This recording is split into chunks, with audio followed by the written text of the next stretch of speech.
हम लोगों को ज़िंदगी में जो चीज़ें प्रकृति की तरफ से मिली हैं, होता यह है कि हम लोग उसको बड़ा कम आंकते हैं, उसको वैल्यू नहीं देते हैं, क्योंकि उसके लिए हमको कोई कीमत नहीं चुकानी पड़ी होती है। अगर हमको उस चीज़ की कीमत चुकानी पड़ जाए तो मुझे ऐसा लगता है कि हम उस चीज़ को ख़रीद ही नहीं पाएँ। हम लोग दुखी अनावश्यक चीज़ों को लेके हमेशा रहते हैं, दुनियावी चीज़ों को, भौतिक चीज़ों को लेके रहते हैं, लेकिन हम लोग कभी विचार नहीं करते हैं कि हम लोगों को जो प्राकृतिक चीज़ें मिली हैं वो कितनी महत्वपूर्ण हैं और हम उससे क्या क्या कर सकते हैं। एक बार की बात है कि भगवान बुद्ध का शिविर किसी गांव में लगा हुआ था और उनके शिविर में तमाम लोग, दुखी लोग वहां पहुंचते थे और वो अपने सवाल भगवान बुद्ध के सामने रखते थे। भगवान बुद्ध उनको बड़ी शांति से जवाब देते थे और लोग खुशी खुशी वहां से वापस चले जाते थे। जिस गांव में ये शिविर लगा हुआ था उस रास्ते पे एक गरीब व्यक्ति का घर था। लोगों को वो गरीब व्यक्ति वहाँ से गुजरते हुए देखता था और जब लोग गांव की तरफ जा रहे होते थे जहाँ पे भगवान बुद्ध का शिविर लगा होता था तो लोग बड़े बोझिल रहते थे, बड़ी दुखी रहते थे, बड़े उदास रहते थे। लेकिन जब भगवान बुद्ध से मिल के वापस आते थे तो वो लोग बड़े खुश नज़र आते थे, उनका बोझ हल्का हो चुका होता था और वो लोग बड़े फ्री होके और मुस्कुराते हुए वापस आते थे। ये भी व्यक्ति, जो वहाँ गरीब व्यक्ति रास्ते में जिसका घर था रहता था, वो ये सारा मंज़र देखता था, सारा सिचुएशन देखता था और वो ख़ुद भी बड़ा गरीब था। उसने सोचा कि क्यों ना मैं भी चलूं, भगवान बुद्ध से अपनी बात कहूं, अपनी समस्या रखूं, शायद मेरी समस्या का समाधान हो जाए और मैं भी खुश हो जाऊं इन लोगों की तरह जो उनसे सलाह लेके खुशी खुशी वापस आ रहे हैं। इसलिए उसने निर्णय लिया और वो उस गांव की तरफ गया, उस जगह पे गया जहां भगवान बुद्ध का शिविर लगा हुआ था। वो वहां पहुंचता है और वहां एक लंबी कतार लगी होती है। 1 बाय 1 लोग भगवान बुद्ध के पास जाते थे, अपने सवाल रखते थे, भगवान उनका जवाब देते थे और वो लोग खुशी खुशी वहाँ से वापस चले आते थे। थोड़ी देर इंतज़ार करने के बाद इस व्यक्ति का भी नंबर आ गया और ये व्यक्ति वहाँ गया। इसने भगवान बुद्ध से सवाल किया कि सर आप ये बताइए कि मैं बहुत गरीब आदमी हूँ, मेरी गरीबी कैसे दूर होगी? मैं खुश होना चाहता हूँ लेकिन मैं इतना गरीब हूँ कि मेरी गरीबी दूर ही नहीं हो रही है, मैं खुश हो ही नहीं पाता हूँ कभी भी। भगवान बुद्ध ने कहा कि किसने कहा कि तुम गरीब हो?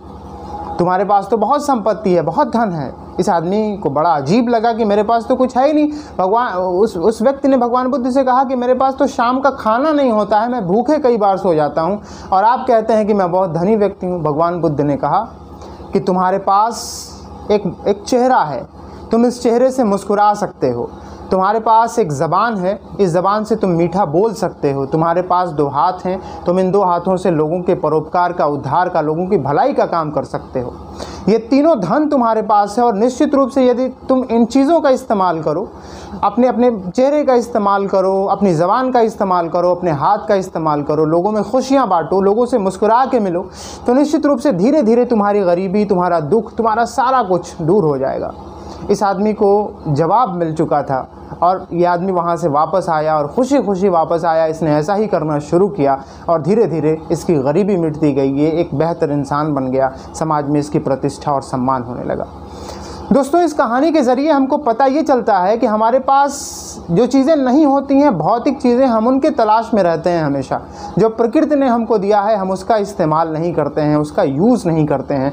निश्चित रूप से अगर हम इसका इस्तेमाल करेंगे, जो 2 हाथ हमको मिले हैं इससे अच्छे काम करेंगे, जो ज़बान मिली है उससे मीठा बोलेंगे, जो चेहरा मिला है इससे लोगों से मुस्कुरा के मिलेंगे, तो निश्चित रूप से हम धीरे धीरे ग्रो करेंगे और हम एक बेहतर व्यक्ति भी बन जाएंगे और फिर वो चीज़ें भी हमको हासिल हो जाएंगी जिन चीज़ों को हम हमेशा से पाना चाहते हैं। दोस्तों, ये कहानी आपको कैसी लगी कमेंट बॉक्स में लिख के ज़रूर बताइएगा।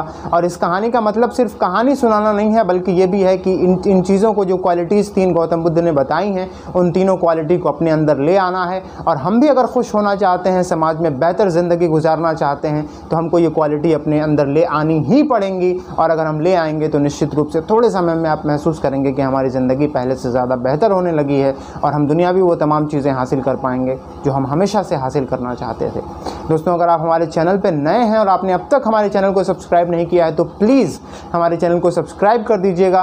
बेल आइकन, घंटी वाला बटन ज़रूर दबा दीजिएगा ताकि आपको अगले वीडियो की नोटिफिकेशन तत्काल मिल सके। इस वीडियो को देखने के लिए बहुत बहुत शुक्रिया। Thank you so much.